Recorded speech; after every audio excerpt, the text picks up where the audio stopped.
Bismillahirrahmanirrahim. Assalamualaikum warahmatullahi wabarakatuh. Wa bihi nasta'in wa ala umuri din wa din. Allahumma sholli wa sallim wa barik ala habibina wa sabina sayyidina wa maulana Muhammadin wa ala alihi wa sahbihi ajma'in. Amma ba'du. Yang terhormat Bapak Ismati selaku juru kecer dan pengasuh di Persaudaraan Setiahati ini, yang saya hormati Kang Mas Hari Wahyudi selaku pengasuh di Persaudaraan Setiahati kita ini. Baik, akan saya sampaikan tentang beliau Othir atau Bapak Ki Ngabei Surodiwiryo. Mungkin di luar sudah banyak diulas tentang sejarah secara letterlek, kita bisa melihat ini, tapi saya akan memberikan poin-poin dan penekanan-penekanan tentang beliau yang secara kulit dan mungkin jarang dimengerti dan dipahami oleh para pemirsa dan para pendengar. Yang pertama, kita bagi menjadi dua tentang beliau. Yang pertama itu adalah tentang riwayat hidup beliau. Ya.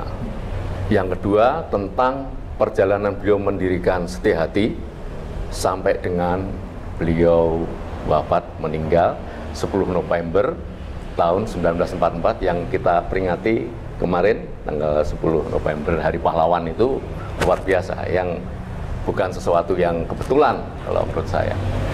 Ya, kemudian yang pertama itu tentang riwayat hidup beliau. Jadi jangan salah, kadang di luar itu di Gebiauyah itu sejarah SH. Ini riwayat hidup beliau, khusus riwayat hidup beliau. Beliau itu adalah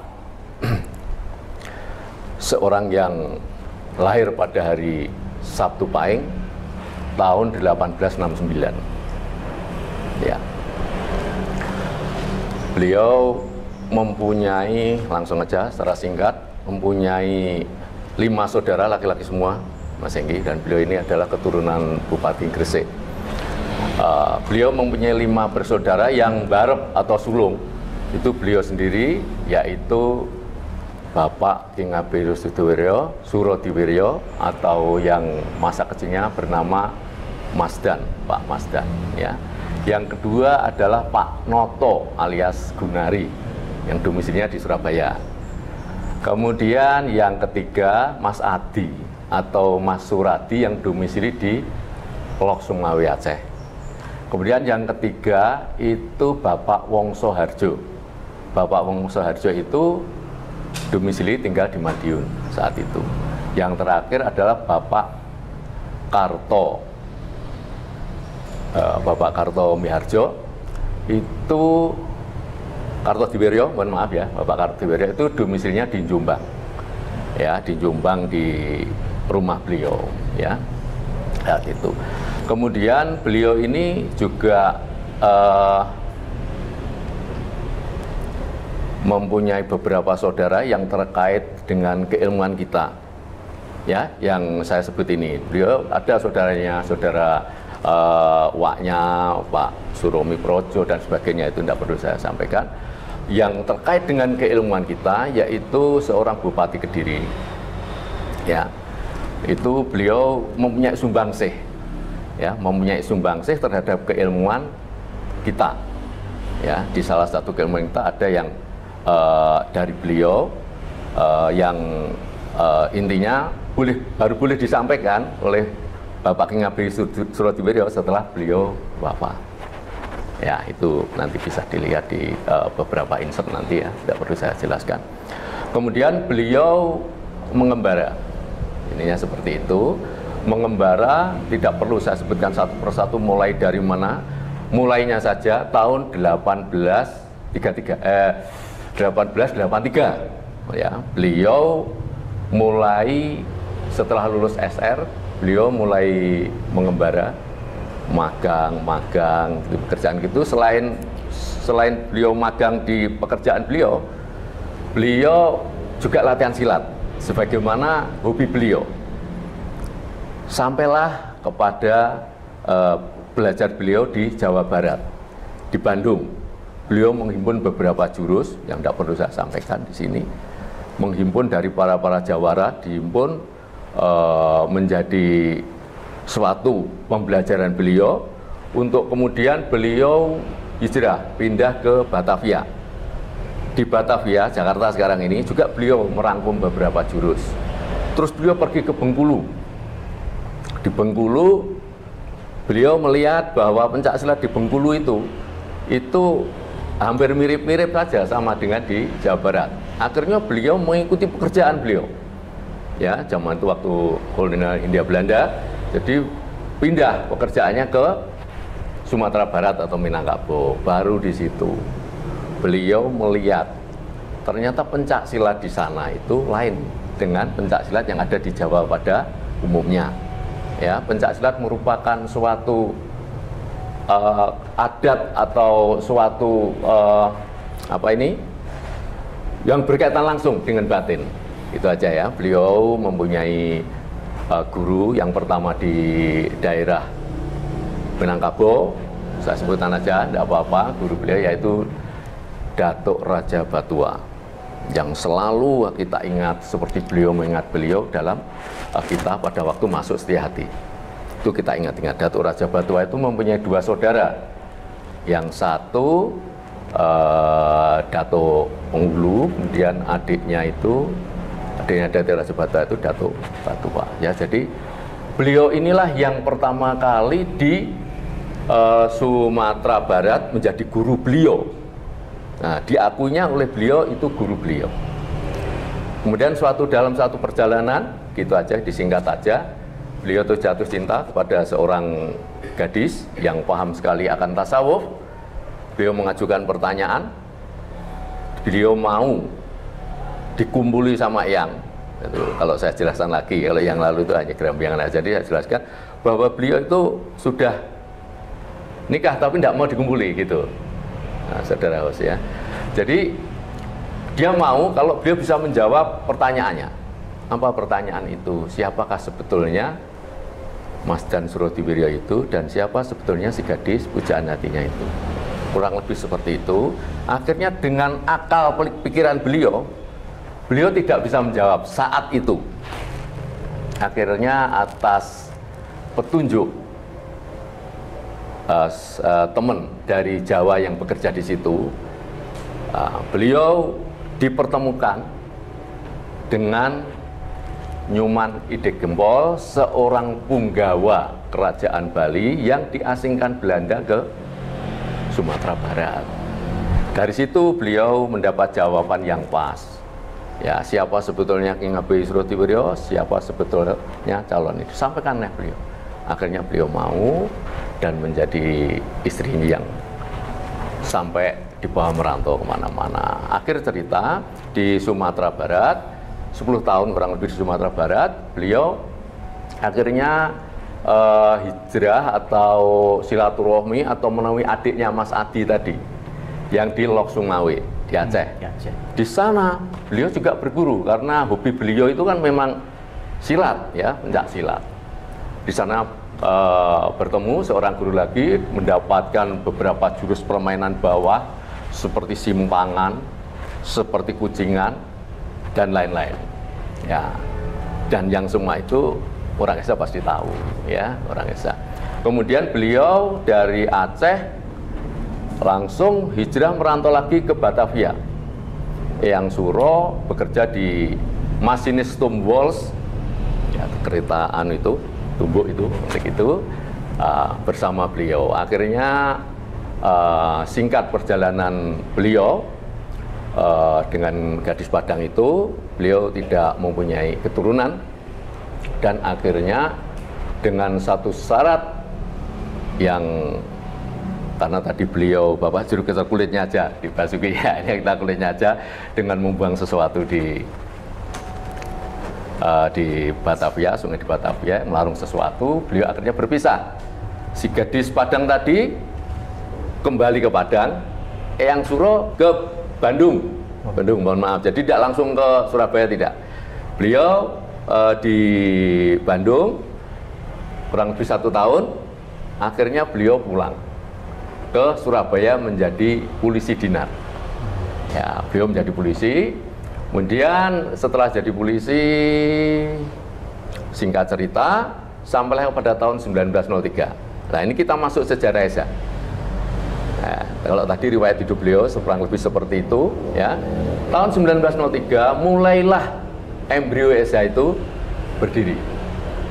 Yaitu mulai tahun beliau menjabat polisi, mendirikan suatu perkumpulan yang namanya Sedulur Tunggal Kecer dengan permainan pencak silatnya Joyo Gendilo Cipto Mulyo Langen Mardiarjo. Ya, sudah sering saya jelaskan apa itu Joyo Gendilo, ya. Kemudian tahun 1903 itu beliau mulai mengajar pencak silat.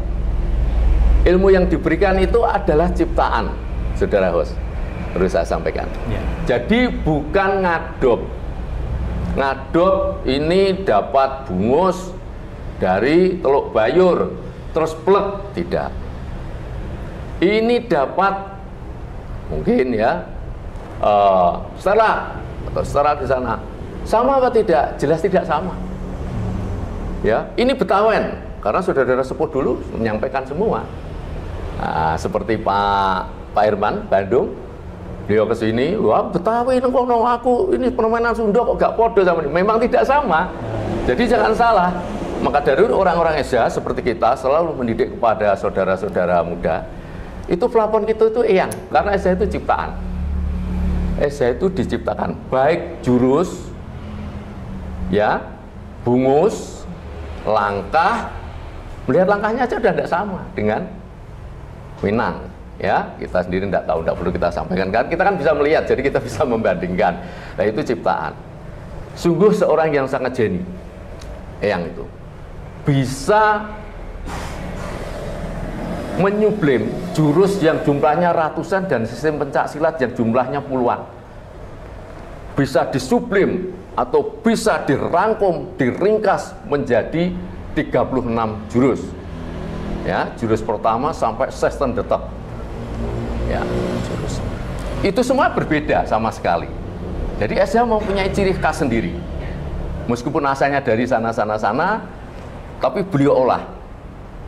Ya, makanya pencak silat Esa itu diciptakan oleh beliau, kalau di makam boleh dilihat. Jadi didirikan pendiri Setiahati yang surat itu juga pencipta pencak silat Setiahati.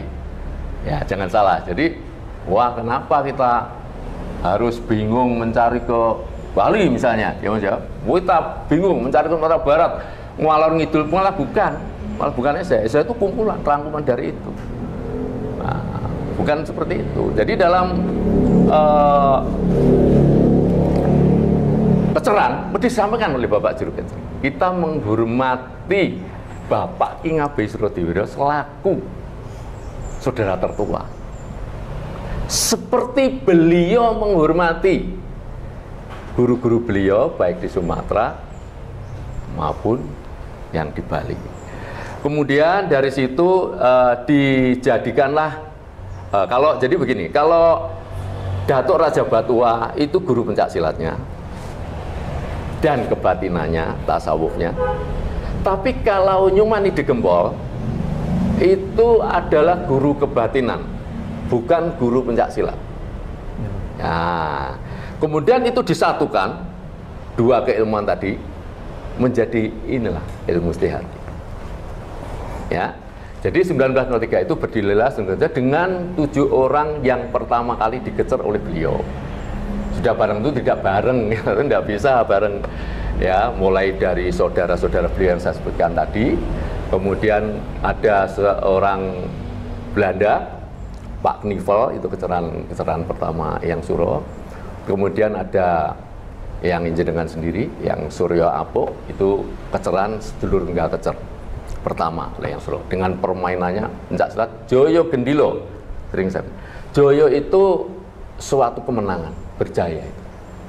Gendilo itu kita diberi penjelasan banyak oleh Bapak Penjelasan sendiri, Pak Subakir, kepada oleh Pak Makto, jelas sekali Pak Subakir bahwa Gendilo itu dari kata gendila gendilu. Nah, makanya permainan silat kita itu kan gitu, Mas. Jadi gendila gendilu artinya itu menari. Kalau dulu dengan kemunculan kita pada waktu Suran kan mesti orang luar tuh pengen aja boleh aja, enggak apa-apa. Wah, video silatnya kayak apa toh? Nah di luar disampaikan, lu kok mau naren, koyo joget, lu justru kita yang di dalam ini heran melihat yang di luar itu kok kayak karate gitu loh. Jadi ya namanya silat itu menari, kita yang di dalam semua, loh kok silat kok.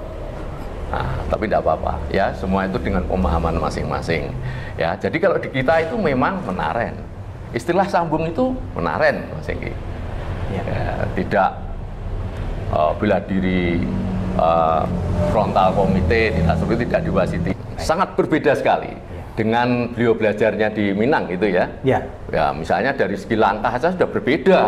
Saya nanti kalau saya jelaskan saya bisa dipukuli oleh kang mas saya ini. Penjen melihat aja udah tahu itu bedanya di mana dari segi langkah. Betul. Nah, kalau yang lainnya ya memang indah. Ya.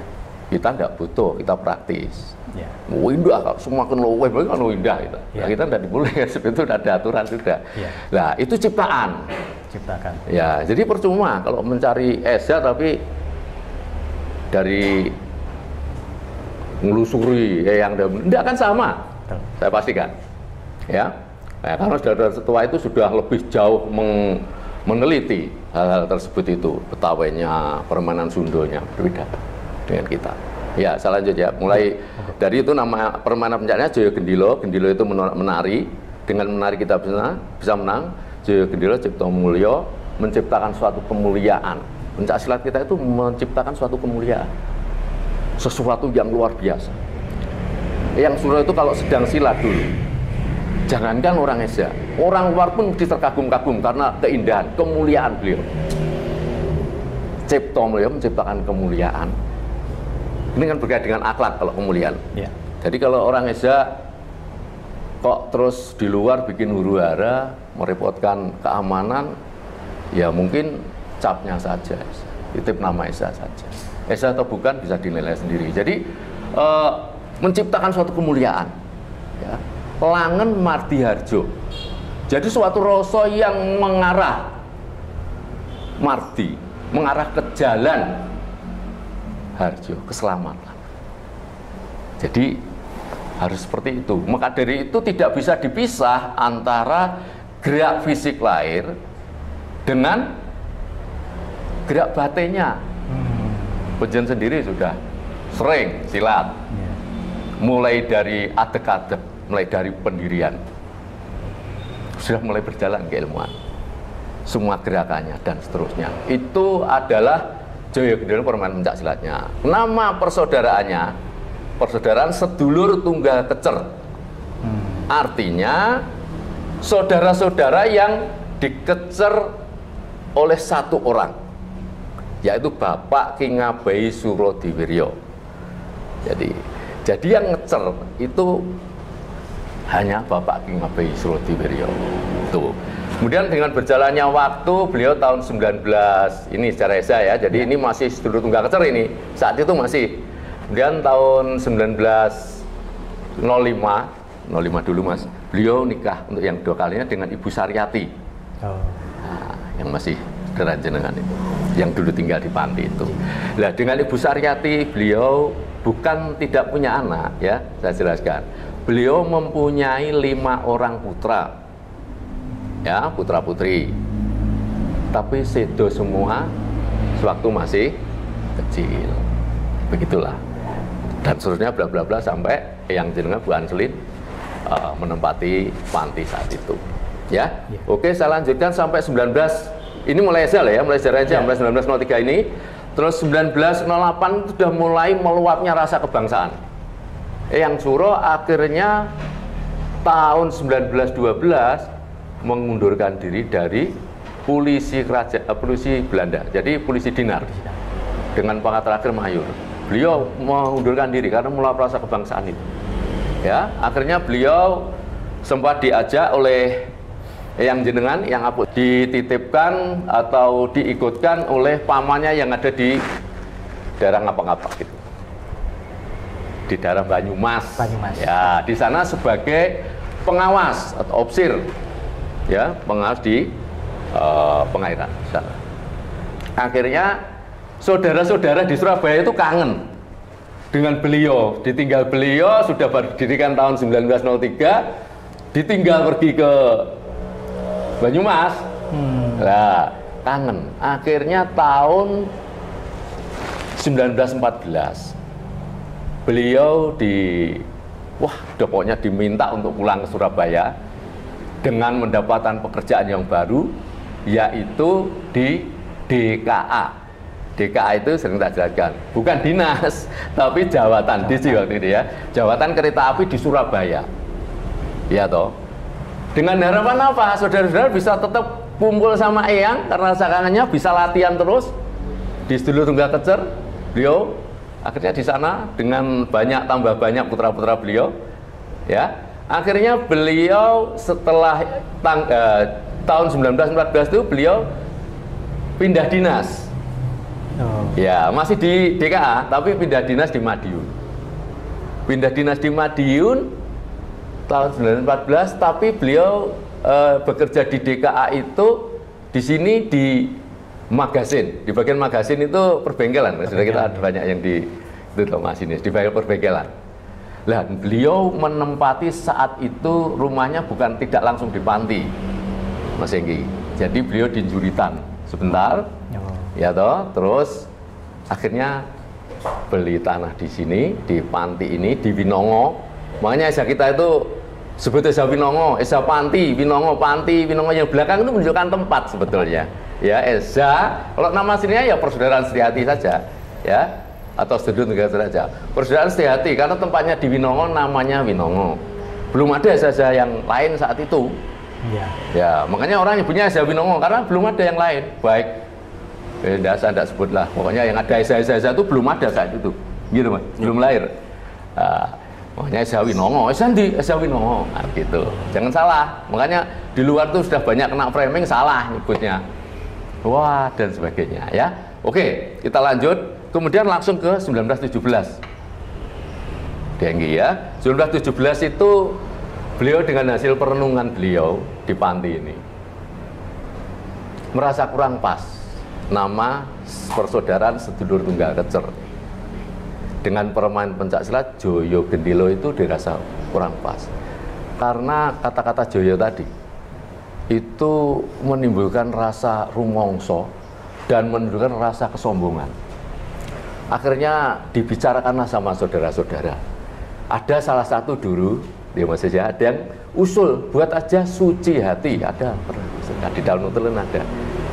Tapi beliau tidak setuju, tidak sanggup. Beliau akhirnya memunculkan nama sendiri, yaitu Setia Hati, nama tasawuf yang sangat sakral di kita. Setia Hati, kalau dipahami sangat sakral sekali. Nah, tahun 1917. Jadi usia Sedulur Tunggal Kecer, ya toh, boleh dipakai itu hanya mulai 1903 sampai 1917. Kalau beliau sudah menggantinya dan tidak dipakai lagi nama itu, tapi ajarannya tetap sama, terus menjadi 1917 Persaudaraan Setia Hati. Tempatnya di Winongo, orang menyebutnya Esa Winongo. Monggo saja, kita itu monggo, orang menilai seperti apa. Ya, kita mulai dari 1917. Ya, 1917 menjadi Setia Hati. Dalam perjalanan beliau ada beberapa peristiwa. Sudah biasa itu kalau namanya orang hidup itu, kalau kita paham Allah Maha Segalanya itu ya pasti dua sisi selalu berdampingan, ya, antara baik buruk, siang malam dan sebagainya itu selalu berdampingan dan semuanya itu pada kuatnya, sama kuatnya. Udah jadinya tarik menarik, tinggal kita itu yang benar. Dan semuanya itu kalau sudah ya Allah, seorang tasawuf itu semuanya baik. Karena hal yang tidak baik sekalipun kalau sudah terjadi berarti Allah itu sudah menghakkan kita monggo. Yang baik lebih-lebih. Ya, dari situ kemudian tahun 1922, ya, 1922 ini harus saya sampaikan juga. Itu ada salah satu saudara kita yang dikejar tahun 1917. Itu melepaskan diri dari Panti, dari Bapak Ngabari Surotiwiryo, mendirikan Esa yang kita sebut di kita Esa Muda, itu aja, tahun 1922. Berkembang dia seperti apa kita tidak tahu, cuman sudah lepas, ya, lepas dari kita, izin. Eyang itu kan ya seorang ahli tasawuf, ya, tidak pernah, kalau tidak prinsip tidak pernah mengatakan tidak, jangan, ngaten Mas Rizky, harus selalu monggo. Beliau izin jelas izin kepada Hyang Suro, mau mendirikan suatu bela diri yang tujuannya untuk perjuangan dan seterusnya. Bisa ngomong baiknya aja. Hyang Suro selalu monggo, diizini monggo. Karena apa? Seseorang yang sudah masuk ESA secara Asia, umur itu 17 tahun itu maksudnya itu apa sebetulnya? Dianggap dewasa. Dewasa itu tahu benar dan salah, selalu mikir risiko ketimbang bertindak. Kalau mau bertindak mesti mikir risikonya, itu orang dewasa seperti itu definisinya. Dia sudah sanggup bertanggung jawab. Maka dari sumpah Bapak Esmadi kalau ngecer bisa kita perhatikan. Sampun mantap yang pertama. Yang kedua itu harus bisa membedakan ini baik buruk. Wah, mainan kromo saja ya. Padahal sumpah di ESA kecer itu baik paham atau tidak paham mesti terjadi di situ. Kan kasihan kalau dia tidak paham ini saya itu melanggar apa tidak, misalnya seperti itu. Udah, tidak usah berpanjang lebar. Jadi seperti itu beliau sudah tetap di sini ya, sudah berlatih di sini selama 5 tahun ya berarti. Nah, beliau melepaskan diri yang saya monggo karena sudah tahu risiko masing-masing lah, monggo.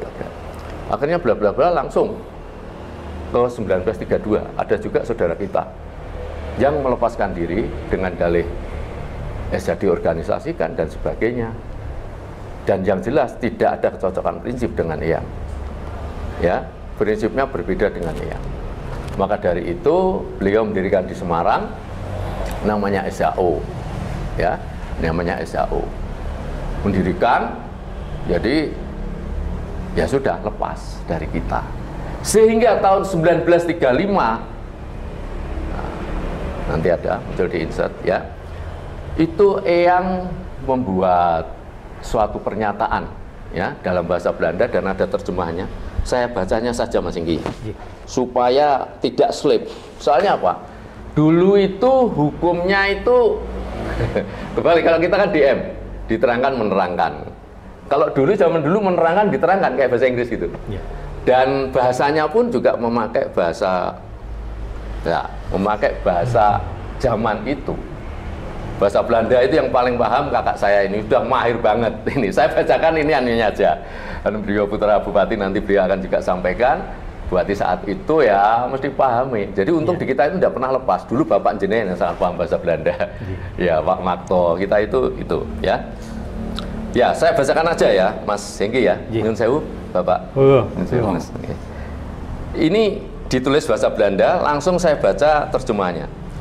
Memberitahu kepada sekalian saudara dan pembaca bahwa di ini waktu di tanah Jawa ada masing-masing perkumpulan yang memakai nama ESA tahun 1935.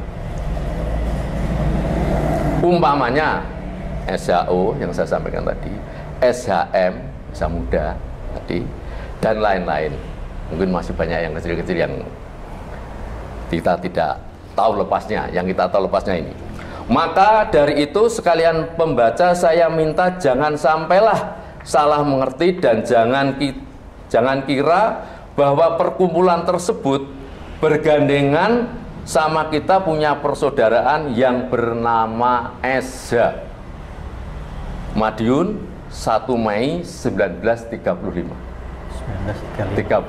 ya, karena di tahun 22 dan 32 itu ada saudara yang melepaskan. Akhirnya yang membuat suatu pernyataan yang kita pakai dasar sebagai pengasuh 3 orang ini untuk membuat keputusan-keputusan bagaimana saudara setelah ini yang melepaskan diri, karena setelah ini banyak terus ada yang melepaskan diri ya. Jadi kita tidak bisa bergandengan dan kita tidak boleh salah memahami ya. Ini ya, saya ulang sekali lagi. Maka dari itu sekalian pembaca saya minta, yang suruh ini yang menyampaikan, jangan sampailah salah mengerti. Wah, podo ini dianggap podo nih eksklusif kita ini tidak mungkin akan sama. Dan jangan kira bahwa perkumpulan tersebut bergandengan sama kita. Sudah lepas, sampun lepas Dengki. Jadi tidak berganti, ada hubungannya. Misalnya ada onar di sana, geger, polisi sampai bingung, saya diteleponi, sudah tidak ada hubungannya, itu apa? Udah lepas. Ya, diteleponi sama, mungkin ada itu, saudara-saudara saya banyak yang polisi, Mas biasa, bukan, itu lain, saya bilang begitu. Ya, bergandengan sama kita punya saudara yang bernama Eza, ya. Dan ini ada bahasa Belandanya, beliau nanti yang akan bisa menjelaskan, tidak perlu saya jelaskan di sini. Ini berbahasa Belanda. Artinya itu sebetulnya aslinya itu adalah tulisannya Eyang. Tulisannya ya. Aslinya. Asli. Cuma tadi kan karena terjemahan bahasa Indonesia. Jadi memang ada aslinya itu penjelasan dari Eyang seperti itu. Bisa dibuktikan. Jadi kita ini ada seratan Eyang langsung yang seratan pakai huruf Latin itu, yang bahkan ya kita ini, yang hal yang sifatnya tidak terlalu urgen keilmuan, ya saudara Reza bisa tahu. Kalau hanya sangat kulit sekali, ya para pemirsa boleh tahu ya seperti ini aja, nggak perlu kita pamerkan kok Eyang. Ya dulu saya pernah menyampaikan nggak perlu di luar di biong-biong kepanasan kudanan, salah-salah petuk musuhnya malah dibandemi. Enggak, kita ini selalu di dalam rumah foto-foto ya. Enggak boleh, kita menghormati beliau. Cara menghormatinya seperti itu, bukan dibangga-banggakan. Nyun sewu ya, tidak perlu dibuat di ontang-anting. Cara menghargai kita lain seperti itu ya. Oke, saya lanjut Mas ya, dari 1935 itu tadi ya. Jadi ada dua peristiwa akhirnya yang membuat tulisan seperti itu.